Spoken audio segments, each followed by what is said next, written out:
Bismillahirrahmanirrahim. Assalamualaikum warahmatullahi wabarakatuh. Perkenalkan saya dengan Putri Anggraini dari STAI Darussalam Kunir Subang yang akan membuat konten tentang moderasi beragama yang dikaitkan dengan mata kuliah yang saya ampu, yaitu kepemimpinan dalam organisasi. Video ini berjudul tentang harmoni dalam perbedaan, memimpin dengan moderasi. Sejatinya kepemimpinan bukan soal siapa yang paling dominan, tapi siapa yang mampu merajut keberagaman menjadi sebuah kekuatan. Di tengah-tengah tim yang terdiri dari berbagai latar belakang suku, budaya, dan agama, saya belajar tentang satu hal, bahwa gaya kepemimpinan itu tidak boleh dibeda-bedakan untuk setiap followersnya. Karena sejatinya pemimpinan yang berhasil itu adalah bukan one man show, tapi mereka memiliki tim yang kuat. Artinya kerja tim adalah lebih utama dan akan menghasilkan hal yang lebih dominan.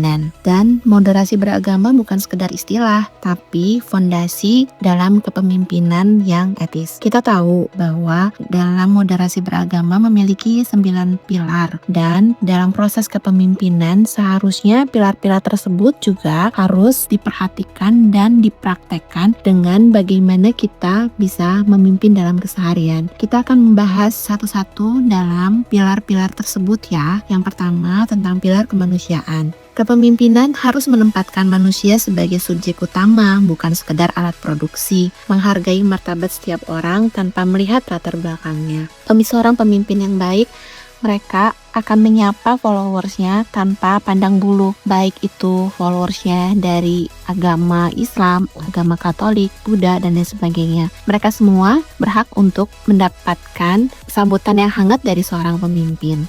Karena kita akan melakukan kepemimpinan dengan memanusiakan manusia, dan mereka semua adalah aset kita. Dan yang kedua, tentang konsep kemaslahatan umum. Setiap keputusan yang diambil oleh seorang pemimpin harus memberikan manfaat bagi orang banyak, bukan untuk satu kelompok tertentu saja.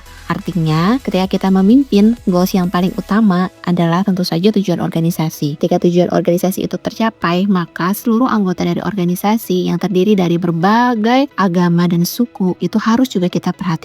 Kemudian kita juga harus berprinsip sesuai dengan berkeadilan. Di dalam kepemimpinan, kita harus memastikan bahwa kesempatan untuk berkembang diberikan secara adil bagi setiap anggota. Di sini juga tidak terkecuali ya, untuk mendapatkan hak setiap followers itu dari sebuah organisasi, kita tidak bisa membeda-bedakan gaji seseorang karena perbedaan latar belakang, suku, agama. Disitulah pentingnya seorang pemimpin harus memperhatikan bahwa perbedaan mereka semua punya hak yang sama ketika semua sudah melakukan kewajibannya sebagai sebuah organisasi. Kemudian, prinsip moderasi beragama yang lainnya adalah berimbang. Kepemimpinan harus menyeimbangkan antara target profesional perusahaan dengan kebutuhan spiritual dan waktu istirahat anggota tim, sehingga mereka bisa menunaikan peribadatannya dengan tepat waktu. Begitu juga dengan acara-acara yang di luar perusahaan, di luar jam kerja. Jika hari Minggu ada event yang perusahaan lakukan, mungkin harus memperhatikan juga waktu ibadat dari anggota tim yang beragama Kristen. Tentu saja kita harus